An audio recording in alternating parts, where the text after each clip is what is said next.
తాకట్టులో ఉన్న బంగారాన్ని విడిపించి ఆ రోజు ఆన్లైన్ ధరకే కొంటుంది కొమ్మూరి గోల్డ్.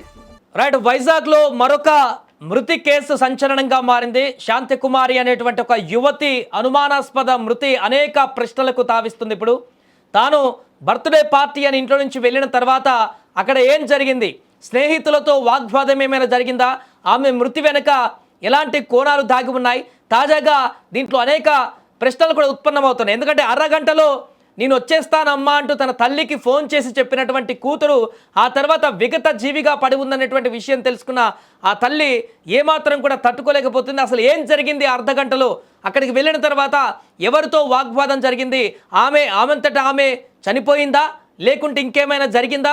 ప్రస్తుతం ఈ అంశం వైజాగ్లో సంచలనంగా మారింది. దీనికి సంబంధించిన పూర్తి వివరాలు తెలుసుకుందాం. మా ప్రతినిధి లక్ష్మి లైవ్లో సిద్ధంగా ఉన్నారు స్పాట్ నుంచి. లక్ష్మి, ఏం జరిగింది అక్కడ? శాంతికుమారి మృతికి సంబంధించి ఇప్పుడు అనేక ప్రశ్నలు కూడా ఉత్పన్నమవుతున్నాయి. ఏం జరిగింది అక్కడ? ప్రస్తుతం అక్కడ మిగతా స్నేహితులు కానీ వారు ఏం చెప్తున్నారు? మౌనిక మర్డర్ కేసు మిస్టరీ వేడక ముందే మరొక దారుణ ఘటన విశాఖలో జరిగింది. బర్త్డే పార్టీకని వెళ్ళినటువంటి శాంతి కుమారి అనే యువతి స్నేహితులతో వెళ్ళినటువంటి అమ్మాయి ఒక్కసారిగా అనుమానాస్పద స్థితిలో మృతి చెందినటువంటి ఘటన ఇప్పుడు తీవ్ర సంచలనంగా మారింది విశాఖలో. ఏదైతే విశాలాక్షి నగర్ లో ఉన్నటువంటి బి స్క్వేర్ విల్లా హోటల్లో మొన్న ముగ్గురు అబ్బాయిలు ఒక పార్టీ జరగబోతోంది అని చెప్పేసి ఒక రూమ్ ఇక్కడ బుక్ చేసుకున్నారు. ఆ రూమ్ ఫస్ట్ 119 అనే రూమ్ బుక్ చేసుకున్నారు.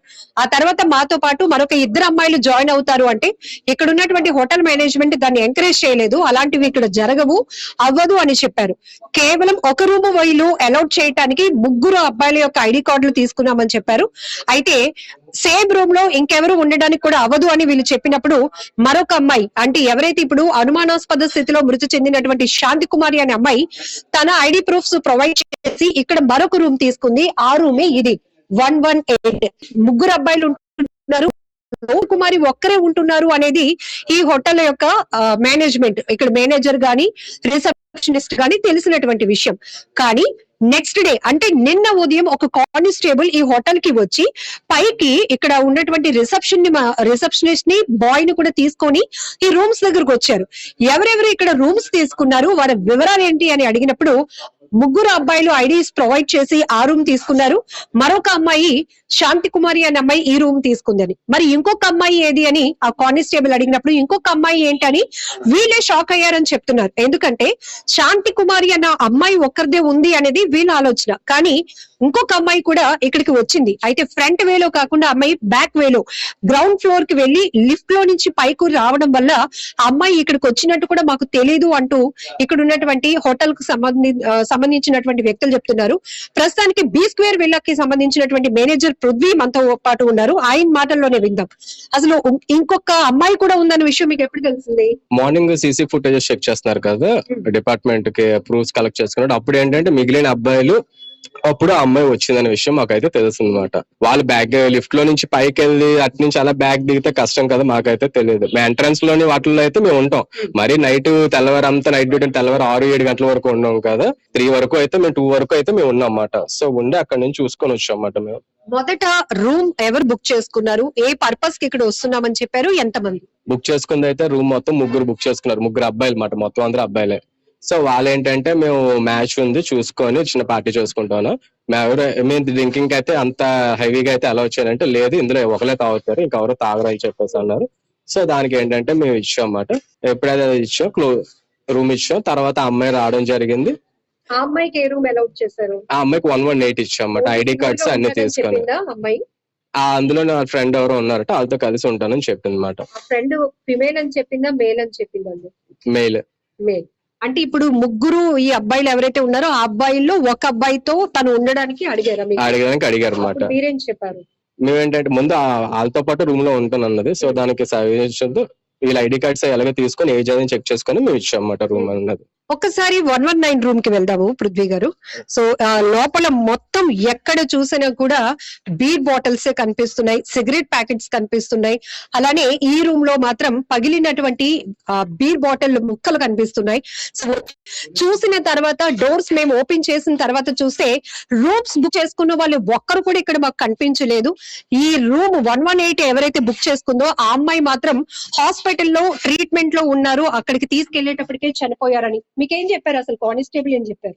కానిస్టేబుల్ వచ్చి ఇక్కడ రైట్ రూమ్ తీసుకున్నారట కదా అబ్బాయి అమ్మాయి. సో ఎవరైతే తీసుకున్నారో ఆ అమ్మాయి ఇలాగా సీరియస్ సిచ్యువేషన్ లో ఉంది, ఇలా హ్యాంగ్ అవుట్ చేసుకుంది అని చెప్పేసి హాస్పిటల్లో ఉంది, సీరియస్ గా ఉంది, ఆ రూమ్స్ చూపించండి ఏంటి మేము ఎంక్వైరీ కోసం వచ్చామని చెప్పేసి చెప్పారు. సో బర్త్డే పార్టీ అని ఇంట్లో నుంచి అమ్మాయి వచ్చింది, ఇక్కడ ఏమి కేక్ లేదు, బర్త్డే జరిగినటువంటి మాకు బర్త్డే పార్టీ అని ఏం చెప్పలేదు, మాకు బర్త్డే పార్టీ అని మాత్రం మ్యాచ్ చూసుకొని చిన్న పార్టీ చేసుకుంటే బర్త్డే పార్టీ కేక్ అనేది అయితే మాకైతే ఇంటిమేట్ చేయలేదు అసలు, మాకు ఎవరైనా చెప్పారు. కానీ ఇక్కడ ఏంటండి పెద్ద డబ్బాతో ఉన్నాయి అసలు బీర్ బాటిల్స్, కేసా ఏమంటారు, ఇక్కడ చూస్తుంటే ఈ రూమ్ లో ఒక 4 బాటిల్స్ ఉన్నాయి, అక్కడ ఇంకా డబ్బాలో ఉన్నాయి, అటు ఇంత ఉన్నాయి, ఇవన్నీ కూడా ఫ్రంట్ వే నుంచి వీళ్ళు తీసుకురాలేదా?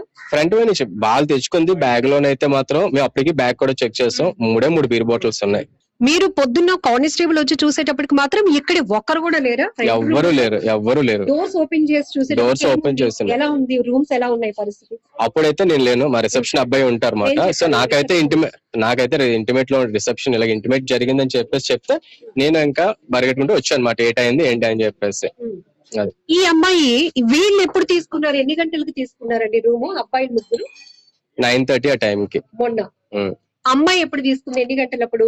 11:30 అవుతుంది. మీరు అడిగారా రాత్రి 11 అప్పుడు నీకు రూము ఏంటమ్మా ఎక్కడి నుంచి వచ్చారు ఏంటి అని అడిగారా మీరు? జనరల్ అడుగుతూ ఉంటారు. మేము మామూలుగా ఐడి కార్డ్ తీసుకున్నప్పుడు వాటికి దేనికోసం ఏంటి అంటే మా ఫ్రెండ్స్ ఇలా వచ్చారంటే వాళ్ళతో పాటు మేము ఉంటాం, మార్నింగ్ అందరూ ఫ్రెండ్సే కదా అని చెప్పేసి అన్నారు. సో దానికైనా సరే ఫ్రెండ్సే కదా అని చెప్పేసి ఆ అమ్మాయికి వేరే రూమ్ కూడా అలర్ట్ చేసాం అన్నమాట. ఆ రూమ్ కి అయితే మేము అలర్ట్ చేయలేదు, ఐడి కార్డ్స్ తీసుకొని ఏజ్ అన్ని చెక్ చేసుకొని వేరే రూమ్ అనేది మేము అలర్ట్ చేసి ఇచ్చాం అన్నమాట. బట్ సింగిల్ అమ్మాయి అక్కడ తెలియదు అనుకోండి, నాకేం తెలియదు ఎవరో లేరు అనుకోండి, అప్పుడు క్వశ్చన్ చేస్తాం మీరు దేనికమ్మా వచ్చారు, పర్పస్ ఏంటి అని చెప్పేసి. వాళ్ళు ఉన్న తెలిసిన వాళ్ళు ఉన్నారు వచ్చారంటే ఇంక మనం దానికి ఏం అనం కదా. కానీ ఇప్పుడు కొన్ని క్రైమ్స్ చూస్తున్నాం కదండి, అబ్బాయిలు అమ్మాయిలు చేస్తున్నాం, క్రైమ్స్ చూస్తున్నాం కాబట్టే మేము వాళ్ళకి ఎలా చేయలేదు. ఇప్పుడు ఏ సిచ్యువేషన్ ఏది జరిగినా సరే ఏదన్నా సరే ఏంటన్నది తెలియదు కాబట్టి మేము వాళ్ళ అలర్ట్మెంట్ అనేది మేము చేయలేదు అన్నమాట. అదే ఇప్పుడు ఇదంతా జరిగిన తర్వాత కానిస్టేబుల్ వచ్చిన తర్వాత మీరు సీసీ ఫుటేజ్ చెక్ చేశారా? ఇంకొక అమ్మాయి రావటం గానీ వెళ్ళటం గానీ అదన్నీ వాళ్ళు చెక్ చేసి మొత్తం డేటా అంతా గ్యాదర్. ఏ ఏజ్ గ్రూప్ ఉంటుందండి అబ్బాయిలు కదా అమ్మాయి? అరౌండ్ 25, 24, 26 ఉంటది అంతే. ఇది ఇక్కడ బి స్క్వేర్ విలాకు సంబంధించినటువంటి మేనేజర్ ఇస్తున్నటువంటి ఇన్ఫర్మేషన్. ఎందుకంటే నైట్ మొన్న రాత్రి 9:30 గంటల సమయంలో ముగ్గురు అబ్బాయిలు వచ్చి ఈ రూమ్ తీసుకుంటే 11:30 సమయంలో శాంతి కుమారి అన్న అమ్మాయి వచ్చి ఆ రూమ్ అమ్మగా ఉంటుంది అనుకున్నాం, కానీ ఇంకొక అమ్మాయి కూడా ఉంది, ఇక్కడ వీళ్ళందరూ కలిసి పార్టీ చేసుకున్నారు అనే విషయం మాత్రం మాకు తెలియదు అని చెప్తున్నారు. బట్ ఈ మధ్య కాలంలో మనం చూస్తున్నాం ఇక్కడ సాయి ప్రాక్టికల్స్ మాట్లాడుకోవాలంటే కుటుంబ సభ్యులు ఇంట్లో టీనేజర్స్ చెప్పి వస్తున్న కారణాలు ఒకలా ఉంటే ఇట్లాంటి క్రైమ్లు జరిగినాక ఇన్వెస్టిగేషన్ లో షాకింగ్ ఫ్యాక్ట్స్ అనేవి బయటపడుతున్నాయి. ఇక్కడ చూస్తే గనుక ఆ కేసులతో ఉన్నాయి బీర్ బాటిల్స్ అన్ని కూడా, అంటే ఏ రేంజ్ లో వాళ్ళ మధ్య పార్టీలు జరుగుంటాయో అర్థం చేసుకోవచ్చు. అయితే ప్రధానమైన కారణం ఇప్పుడు పోలీసులు ఇన్వెస్టిగేషన్ లో మాత్రం మొదట చనిపోయినటువంటి శాంతి కుమారి వాళ్ళ పేరెంట్స్ గాని సిస్టర్ గాని పోలీసులకు ఆర్యులో పోలీసులకు కంప్లైంట్ ఇవ్వడం జరిగింది. పార్టీ కోసం బర్త్డే పార్టీ కోసం స్నేహితులు పిలిస్తే వెళ్ళినటువంటి నా కూతురు ఇలా విగత జీవిగా మారిపోయింది, వాళ్ళే చంపేసి ఉంటారు మా అమ్మాయిని, మాకు అనేక రకాల అనుమానాలు వ్యక్తమవుతున్నాయి, నా కూతురు ఒంటిపైన మా చెల్లి ఒంటిపైన చాలా గాయాలు మేము గమనించామంటూ అటు తల్లి చెల్లి కూడా పోలీసులకు కంప్లైంట్ ఇవ్వడంతో సిఐ మల్లేశ్వరరావు గారు ఆ కోణంలో కేసునైతే ముందుకు దర్యాప్తు కొనసాగించారు. బట్ నిన్న హాస్పిటల్ కి తీసుకువెళ్లేటప్పటికీ శాంతి కుమారి అంటే జెస్సీ చనిపోయినటువంటి పరిస్థితి ఉంది. ఇప్పుడు ఈ హోటల్లో ఏం జరిగింది అనేది నిన్న రాత్రి నుంచి కూడా ఒక సస్పెన్స్ అయితే కొనసాగింది. అందరూ కలిసి ఒకే రూమ్ లో ఉన్నారా, ఎక్కడ పార్టీ చేసుకున్నారు అని చూసేటప్పటికి ఆ రూమ్ కి ఈ రూమ్ కి మధ్య ఒక స్టోర్ రూమ్ ఉంది. సో ఇది రూమ్ కాదు, ఇందులో థింగ్స్ అన్ని పెట్టేటటువంటి ఒక స్టోర్ రూమ్. మరి శాంతి కుమారి ఈ 4 అబ్బాయిల్లో కూడా శాంతి కుమారి బాయ్ ఫ్రెండ్ కూడా ఉన్నారు అని తెలుస్తోంది.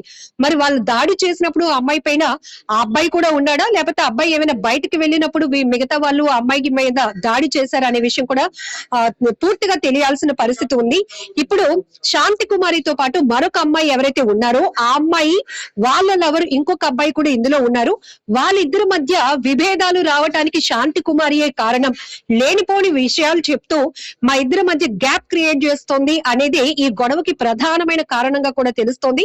ఆ కారణంతోనే ఆ అమ్మాయి అబ్బాయి ఈ శాంతి కుమారితో గొడవ పడ్డారని, ఒకానొక దశలో అమ్మాయి పైన భౌతికంగా దాడి కూడా చేశారని, దాన్ని అవమానంగా తీసుకునే అమ్మాయి ఆత్మహత్య హత్య చేసుకున్నట్టుగా పోలీసులు ప్రాథమిక దర్యాప్తులు అయితే బయటపడినటువంటి విషయాలు. పూర్తి దర్యాప్తు కొనసాగాల్సినటువంటి అవసరం ఉంది. ప్రస్తుతానికైతే శాంతి కుమారి ఎవరైతే విశాఖలోని ఉన్నారో అబ్బాయిలు ముగ్గురు వ్యక్తులు ఎవరైతే ఉన్నారో వారితో పాటు ఇంకొక అమ్మాయి కూడా ఉందన్నారు. వారు పోలీసుల అదుపులోనే ఉన్నారా? వారిని ఎంక్వైరీ ఏమైనా చేశారా? వాళ్ళ నుంచే ఏమైనా ఇన్ఫర్మేషన్ వస్తుంది అసలు ఏం జరిగింది రాత్రి అనేటువంటి విషయానికి సంబంధించి? ఖచ్చితంగా ఇప్పుడు వారందరూ కూడా పోలీసుల అదుపులోనే ఉన్నారు. ఎందుకంటే ఈ అమ్మాయి పైన దాడి జరిగిన తర్వాత ఆ అమ్మాయి మనస్తాపంతో లోపలికి వెళ్లి ఆత్మహత్యకు పాల్పడింది. అయితే ఆ మిగతా వాళ్ళు కూడా ఆ సమయంలో అమ్మాయి పైన దాడి చేసిన తర్వాత దుర్భాషలు ఆడుకున్న తర్వాత బయటకు వెళ్ళిపోతే అమ్మాయి డోర్ క్లోజ్ చేసుకొని ఆత్మహత్యకు పాల్పడినట్టు ఈ శాంతి కుమారి వాళ్ళ ప్రేమికుడు ఎవరైతే ఉన్నారో ఆ అబ్బాయి వచ్చి డోర్ ఓపెన్ చేసి చూస్తే అప్పటికే డోర్ లాక్ అయి ఉంది కాబట్టి దీన్ని పగలగొట్టారు. ఈ డోర్ ని బ్రేక్ చేసి లోపలికి వెళ్లి చూసేటప్పటికి అమ్మాయి ప్రాణాపాయ స్థితిలో ఉంది. ప్రాణాలతో కొట్టుమిట్టాడుతున్న పరిస్థితుల్లోనే వీరందరూ కూడా తీసుకువెళ్లి దగ్గరలో ఉన్న కార్పొరేట్ హాస్పిటల్లో అడ్మిట్ చేసి శాంతి కుమారి వాళ్ళ మదర్ కి ఇన్ఫార్మ్ చేశారు. మీ అమ్మాయికి ఫిట్స్ వచ్చింది, ఆ అమ్మాయి హెల్త్ బాగాలేదు, పార్టీకనే వచ్చినటువంటి అమ్మాయికి ఫిట్స్ వచ్చి హెల్త్ బాగోపోవడం వల్ల మేము హాస్పిటల్లో అడ్మిట్ చేసాం, మీరు రండి అని చెప్పినప్పుడు శాంతకుమారి కుటుంబ సభ్యులు పరుగున నార్మల్ గానే తనకి ఫిట్స్ వస్తుంది కదా అలానే అనుకుని అక్కడికి వెళ్లి చూశారు. కానీ చూసేటప్పటికే వైద్యులు అమ్మాయి చనిపోయింది, ప్రాణాలతో లేదు అని డిక్లేర్ చేసిన తర్వాత వీళ్ళకి అనేక రకాల అనుమానాలు వ్యక్తమయ్యాయి. స్నేహితులే మా కూతుర్ని ఏదైనా చేసి ఉంటారు అనే అనుమానంతో వాళ్ళు ఇమీడియట్ గా పోలీసులకు ఆ వేలోనే కంప్లైంట్ ఇవ్వడం జరిగింది. ఒంటి పైన కూడా చాలా గాయాలు కూడా గుర్తించారు కుటుంబ సభ్యులు.